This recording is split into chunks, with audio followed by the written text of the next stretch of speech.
تمہیں پانی نہ مل سکے تو پاک مٹی لو اور اس سے منہ اور ہاتھوں کا مسا یعنی تیمم کر لو۔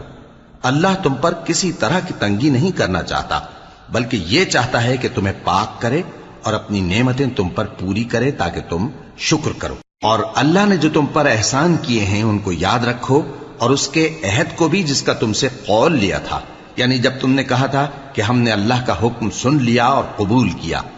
اور اللہ سے ڈرو، کچھ شک نہیں کہ اللہ دلوں کی باتوں تک سے واقف ہے۔ اے ایمان والو، اللہ کے لیے انصاف کی گواہی دینے کے لیے کھڑے ہو جایا کرو، اور کچھ لوگوں کی دشمنی تم کو اس بات پر آمادہ نہ کر دے کہ انصاف ہی نہ کرو۔